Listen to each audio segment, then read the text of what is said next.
नमस्कार, सुबह के 10 बजने वाले हैं, वक्त है अपना बिहार का और मैं हूं आपके साथ विभा उपाध्याय। पूर्व कृषि मंत्री का सरकार पर जोरदार हमला बयानों के जरिए इस वक्त सामने है। सरकार पर सुधाकर सिंह ने जोरदार तरीके से प्रहार किया है, जिसमें असंवेदनशील हो गई है सरकार। ये गंभीर आरोप सुधाकर सिंह की तरफ से लगाया गया। असंवेदनशीलता का आरोप सिर्फ सरकार नहीं, सरकार के अधिकारियों के ऊपर भी सुधाकर सिंह ने लगाया है।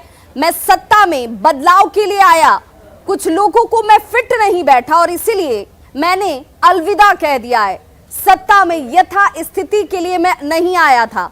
ये बयान सुधाकर सिंह का इस्तीफे के बाद ये बड़ा बयान सुधाकर सिंह की तरफ से दिया जाता है, जिसमें उन्होंने अपनी चुप्पी तोड़ी और कहा कि आखिर वो वजह क्या रही जिस वजह से उनको इस्तीफा देना पड़ा। तो उन्होंने कहा कि सत्ता में परिवर्तन और बदलाव की कोशिश मैं कर रहा था, यही इच्छा थी और इसी बदलाव की नीयत के साथ मैं सत्ता में आया, लेकिन कुछ लोगों के साथ मैं फिट नहीं बैठ रहा था और यही वजह है कि मैंने इसे अलविदा कह दिया है। सत्ता में यथा स्थिति बनी रहे ये संभव नहीं है और कम से कम मेरे साथ तो बिल्कुल भी नहीं।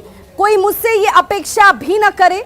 मैं सत्ता में बदलाव के लिए आया हूं और कुछ लोगों को मैं फिट नहीं बैठ रहा था, इसलिए इस्तीफा मेरी तरफ से जरूर दिया गया है। ये बयान सुधाकर सिंह की तरफ से सामने, जिसमें सरकार पर सुधाकर सिंह एक बार फिर से हमलावर हैं। हिस्सा है सत्ता के, लेकिन सत्ता में हम आए हैं बदलाव के लिए। हम सत्ता में यथा स्थिति बरकरार रखने के लिए नहीं आए हैं। कम से कम मुझसे अपेक्षा लोगों को नहीं करना चाहिए। और जिन लोगों ने लगा कि हम इस व्यवस्था के लिए फिट नहीं हैं, मैं उनको अलविदा कहने में देर नहीं किया। हमको अलविदा करने में देर नहीं किया। हजारों लोग बैठे हैं यहाँ, वो लोग हैं जो राष्ट्र को बनाने में, इस राज्य को बनाने में जिनका कुर्बानी है। आज हम दारा भगत के वंशज, हम इसे देश की स्वतंत्रता आंदोलन के बिरसा मुंडा के वंशज, आज इस पहाड़ों में जो देश के निर्माण के लिए जिन्होंने कुर्बानी दिया था, उस समाज के लोगों को आज अपने छोटी जरूरतों के लिए भी सत्ता के सामने हाथ जोड़ना पड़ रहा है, चिरौरी और मिन्नतें करना पड़ रहा है। क्या उसके बाद भी हुक्मरान जो बैठे हैं, जो सरकारी नौकरी में बैठे लोग हैं, वह मालिक के भाव से उधर आते हैं, बड़े कृपा करके यहाँ आते हैं। ज़्यादातर तो पोस्टिंग लेकर कभी आते ही नहीं। हॉस्पिटल बने थे लोगों के इलाज के लिए, लेकिन हॉस्पिटल पुलिस बैरक में तब्दील हो गया। बैरक कहीं भी बन सकता है पुलिस का, लेकिन कई बार विधानसभा में बोलने के बाद भी आज तक वह बैरक नहीं हटा। इससे ज़्यादा असंवेदनशीलता सरकार में क्या हो सकता है। तब हमारी सरकार जो बनी है, इस सरकार को लेकर के मैं जरूर आपको आश्वासन दूंगा कि हम आपके हॉस्पिटल को बहुत जल्दी ही हम चलवाने का काम करेंगे। जरूरत की सुविधाओं में हासिल करने के लिए जरूरत पड़ेगा तो हम नए भवन का भी निर्माण की जरूरत पड़ेगी तो हम नए भवन का भी निर्माण यहाँ कर करके हॉस्पिटल को चलवाने का काम करेंगे। और इस बयान के साथ ही सवाल ये अब उठने लगे कि आखिर सुधाकर सिंह कहना क्या चाहते हैं। आइए समझते हैं कि आखिर सुधाकर सिंह के इस बयान के मतलब और मायने क्या हैं। सुधाकर सिंह का कहना है कि वो यथा स्थितिवाद को तोड़ना चाहते थे, यानी कि जस की तस वाली स्थिति उन्हें स्वीकार नहीं थी। बदलाव होना चाहिए, परिवर्तन होना चाहिए। भ्रष्टाचार को खत्म करना चाहते थे सुधाकर सिंह, लेकिन ये लोगों को नागवार गुजर रहा था। कृषि रोड मैप में भ्रष्टाचार की जांच कराना चाहते थे सुधाकर सिंह। जो दोषी हैं उन दोषियों को सजा दिलाना चाहते थे सुधाकर सिंह। भ्रष्ट अधिकारियों को सबक सिखाना चाहते थे सुधाकर सिंह। नौकरशाही जिसे लेकर बार बार सवाल उठते रहे हैं, उस नौकरशाही पर चोट के तौर पर सुधाकर सिंह के बयान को देखा और समझा जा रहा था। उसी नौकरशाही की असंवेदनशीलता को खत्म करना चाहते थे सुधाकर सिंह।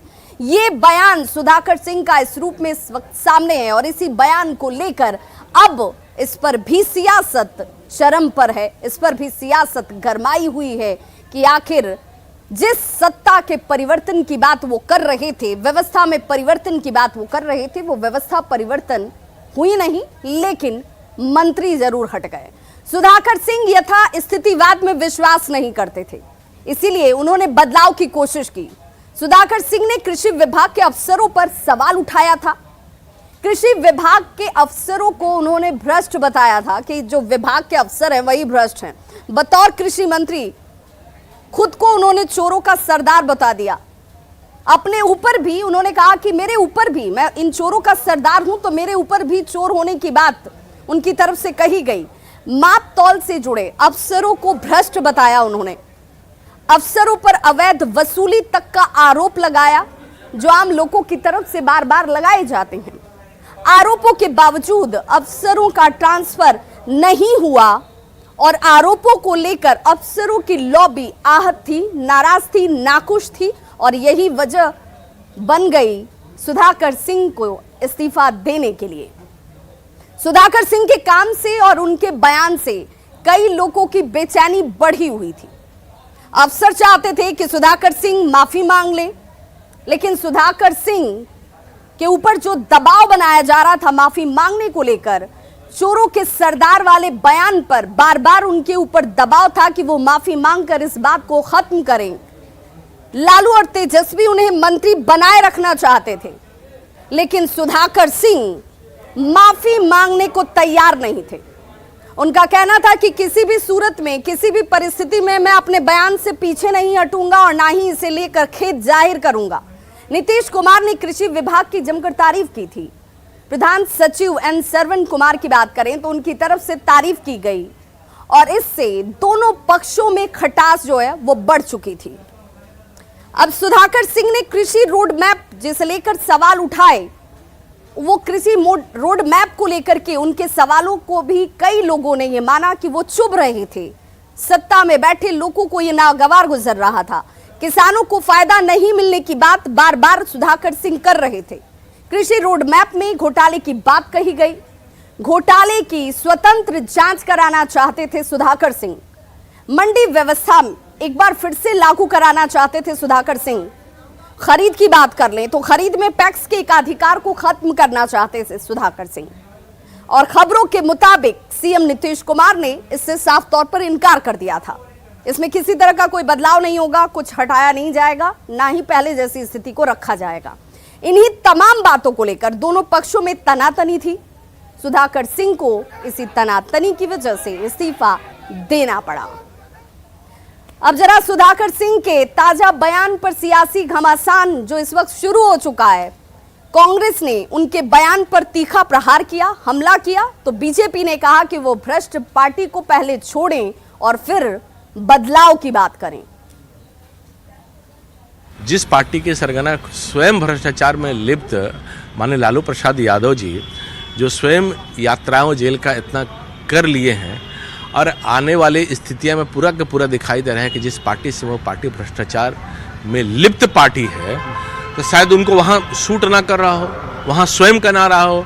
तो आज कुछ भी कहें, ये अपने आप में बिहार की जनता समझती है कि केवल इस्तीफा देने से मात्र नहीं है, जो जड़ की समाप्ति का जो आयाम है वो पूरा निश्चित तौर पर कभी होगा ही नहीं, चूंकि जड़ ही भ्रष्टाचार से लिप्त होते हुए प्रारंभ होने वाली वो पार्टी है आरजेडी।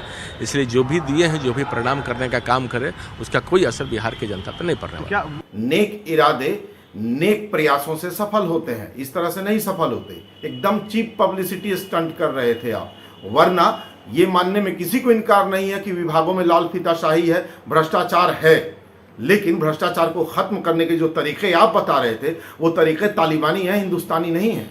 मैं तो एक कदम आगे निकल के कहना चाहता हूं कि अगर वो सत्ता में परिवर्तन के लिए इस्तीफा किया है तो तेजस्वी यादव जी को एक कदम आगे निकल के इस्तीफा करना चाहिए, किसानों के हित में। ये बिहार जय जयकार उनका करेगा और भ्रष्टाचार के खिलाफ में वो समझौता नहीं करते हैं, जीरो टॉलरेंस दिखाते हैं। यह बात पूर्ण तौर पे साबित करने में सहायक होगा।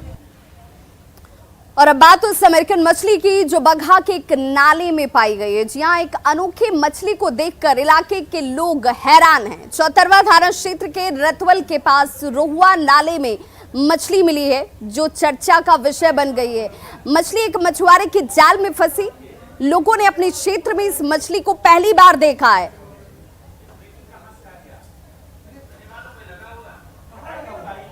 और ये वो तस्वीर है। इस तस्वीर को देखकर आप भी सोचेंगे कि आखिर ये मछली कौन सी। तो ये अमेरिकन कैटफिश है। मछली की पहचान सकर माउथ कैटफिश के रूप में की गई है। ये मछली अब चर्चा का विषय इसलिए है क्योंकि ये हजारों किलोमीटर दूर की यात्रा कर अब बिहार में पाई गई है। जानकार की माने तो मछली भारत से हजारों किलोमीटर दूर साउथ अमेरिका के अमेजन नदी में पाई जाती है, लेकिन ये जब यहां मिली तो ये चर्चा का विषय बन गई। इस मछली को यहां देखकर कौतूहल लोगों का बढ़ चुका है और इसे देखने के लिए अच्छी खासी भीड़ जो है वो गांव की तरफ पहुंच रही है।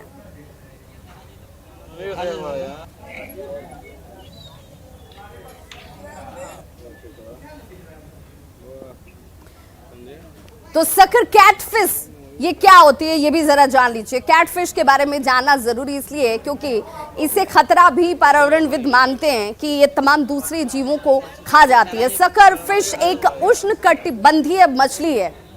सकर फिश उत्तर पूर्वी दक्षिण अमेरिका में पाई जाती है। उत्तर पूर्वी ब्राजील, गुआना और त्रिनिदाद में भी कैटफिश पाई जाती है। हाल के दिनों की बात करें तो हाल के दिनों में गंगा नदी के क्षेत्रों में भी इसे देखा गया है। सकर फिश पानी के सतह पर ही रहती है।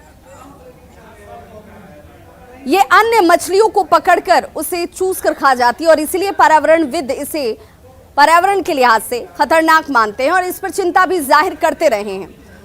ये कैटफिश परिवार का सदस्य है और इसका मुंह चूसने वाला होता है। एक्वेरियम में हाइपोस्टमोटस और प्लिकोटमोस नाम से इसे बेचा जाता है। ये शैवाल, जलीय पौधों और मछलियों से पेट भरती है।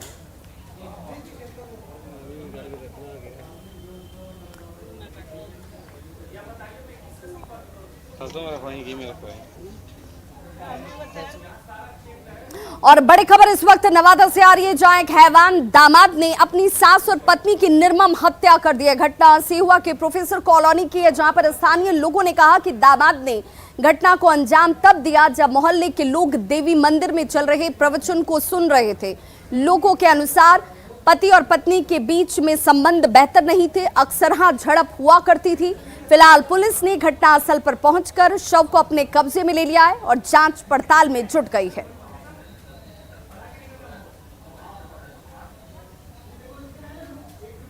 तो आरोपी दामाद मौके से फरार बताया जा रहा है, जिसने अपनी पत्नी और सास को मौत के घाट उतारा और यहां से फरार हो गया। हमको बताया कि बल तो बेटिया के जान भारी है कुछ इसे वहाँ से बेटे के ले लाओ सही नहीं। बेटी का नाम क्या हुआ? मौसम कुमारी। वहाँ से यहाँ से गाड़ी लेके गए, गाड़ी उनसे हम मांगे, गाड़ी से जाके लाए, लेला के बाद हम जहिना से हाई रख ले। हर खेबा जो है सब पहले प्रोफेसर कॉलोनी में थी के बगनौली के घर उसके कि यहाँ रहते थे, वहाँ पर भी नौटंकी करता था। हमारा बेट चला दो और जाके नहीं तो मार दो गोली, तू मिलिया तर सुताई तोरा गोली मार दबो। एक लड़का तर फोन करके कहा 50,000 रुपया दो हमारा औरतिया के, हमारे बड़का सलवा तू गोली मार दे। 6 बजे आया था, मेला घूमने आया था। उसके बाद जीजा जी मेरा देखे कि मेरा दामाद आया हुआ है तो चले गए दूध गारने के, दूध गार के लेके आते हैं, चाय भी पिलाएंगे। वही दरमियान में चले गए दूध गारने और यहाँ माँ बेटी थी, मेरी बहन और मेरी भगनी दोनों थी और दामाद भी वहीं पे थे। वो दोनों में मियाँ बीवी में झगड़ा हुआ, क्या हुआ तो मेरी बहन गई बचाने के लिए, ईंटा उठा के मेरी बहन के मुँह पे कई बार मारा। और बड़ी खबर इस वक्त पटना से जहां हत्या की साजिश का पुलिस ने खुलासा कर दिया है। पुलिस ने इस मामले में 4 आरोपियों को धर दबोचा है। कट्टा पिस्टल के साथ ये चारों गिरफ्तार किए जा चुके हैं। दोस्त ने ही अपने दोस्त की हत्या की साजिश रची थी। 1.5 लाख की सुपारी देकर एक बिल्डर दोस्त ने अपने साथी बिल्डर को मौत के घाट उतारने का सौदा तय किया था। मामला पटना के कंकड़बाग थाना क्षेत्र का है। प्रेम प्रकाश नाम के एक बिल्डर की हत्या की सुपारी उसके अपने ही साथी रविशंकर सिंह ने 1.5 लाख रुपए में तय की थी। पटना पुलिस का कहना है कि शूटर्स लगातार इसे लेकर रेकी भी कर रहे थे और तभी पुलिस ने इन सभी को गिरफ्तार किया। जांच में इस बात की जानकारी हुई कि रविशंकर सिंह ने प्रेम प्रकाश से 50 लाख का कर्ज ले रखा था और कर्ज नहीं चुकाने पर उसने हत्या की साजिश रची थी। इस मामले में पुलिस ने 4 आरोपियों को गिरफ्तार किया है। इन्होंने रूटीन में जाके जब उनको चेक किया तो उन्होंने भागने का प्रयास किया। जैसे वो भागे तो फोर्स के द्वारा उनको ओवरपावर किया गया और उनको हिरासत में लिया गया। जब उनका ऑन द स्पॉट सर्च हुआ तो तो जो दोनों अपराधी भाग रहे थे, एक के पास से पिस्टल और एक के पास कट्टा, दोनों लोडेड थे, वो दोनों रिकवर हुए। फिर तुरंत इनको थाना लाया गया और थाना लाने के बाद जब इनका पूछताछ किया गया तो ये खुलासा हुआ कि यहाँ के एक बिल्डर हैं श्री प्रेम प्रकाश, उनको मारने की इन लोगों ने 1.5 लाख की सुपारी दी थी और लगातार पिछले 5 दिनों से उनका रेकी कर रहे थे। कल भी उसी प्रयोजन के लिए बैठे थे जहाँ पे इनकी गिरफ्तारी। अरे अभी मत हटाओ, जाओ यार जाओ।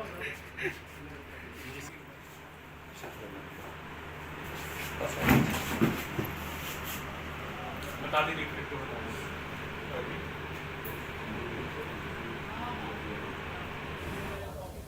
गोपालगंज के एक डरवा पुरानी टोला में मंदिर में भक्ति गीत बजाने को लेकर विवाद हो गया, जहां एक पक्ष के लोगों ने हनुमान मंदिर में पूजा करने गई 3 महिलाओं को पीट दिया।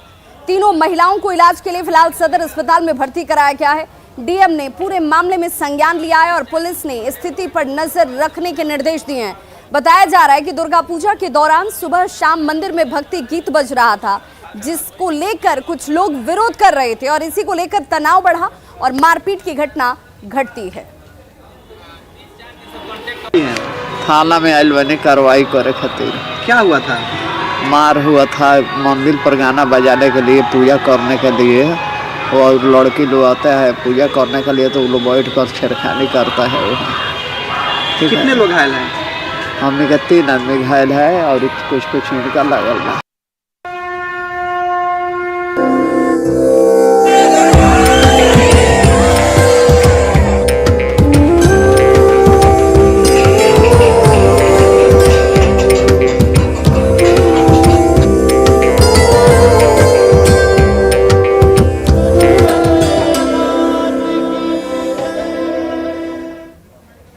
नवरात्र का आज आखिरी दिन है और मां सिद्धिदात्री के अनुष्ठान में लोग और भक्त जुटे हुए। इस दौरान पटना के गायत्री मंदिर प्रांगण में श्रद्धालु हवन कर मां दुर्गा से आशीर्वाद प्राप्त कर रहे हैं।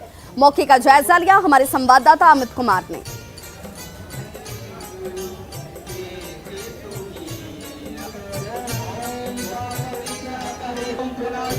ये तस्वीर पटना के गायत्री मंदिर की है। गायत्री मंदिर प्रांगण में नवरात्रा के 9 दिन इसी तरीके से हवन जो है वो किया जाता है।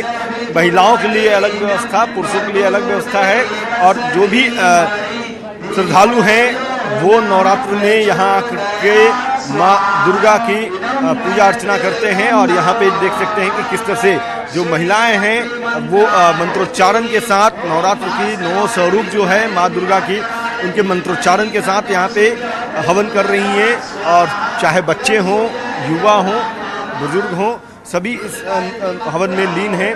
और देख सकते हैं कि बड़े ही अलौकिक तस्वीर जो है ये पटना के कंकड़बाग स्थित जो गायत्री मंदिर है यहाँ पे देखने को मिलती है। वैसे तो हर रविवार को, प्रत्येक रविवार को ये इस तरह से अखंड हवन यहाँ पे होता है, लेकिन नवरात्र के मौके पे 9 दिन यह तस्वीर जो है वो देखने को मिली है। हवन जो है वो किया गया है और आज चूंकि सिद्धिदात्री है तो जाहिर सी बात है कि जो भी सिद्ध इन लोगों ने किया है, मनोकामना इन्होंने मांगा है, उस मनोकामना को पूर्ण हो, इसी मनोकामना के साथ यहाँ पे ये हवन जो है वो किया जा रहा है। तो जो लोग हैं वो लगातार इस तरह से निरंतर यहाँ पे हवन कर रहे हैं, जो कामना कर रहे हैं। क्या कामना इन लोगों ने किया है, कुछ से हम बात करने की कोशिश भी करेंगे। और हवन जो है वो लगातार इस तरह से यहाँ पे की जा रही है। तो बात करते हैं, देखिए यहाँ पे हवन की जा रही है। क्या कामना करते हैं आप लोग? जो भी कामना इन लोगों ने किया है, संसार में सभी को सुख शांति समृद्धि मिले, रोग जो है वो उसको हरे माँ, और इसी कामना के साथ यहाँ पे चाहे महिलाएं हैं, पुरुष हैं, सभी जो है वो अनुष्ठान में जुटे हुए हैं।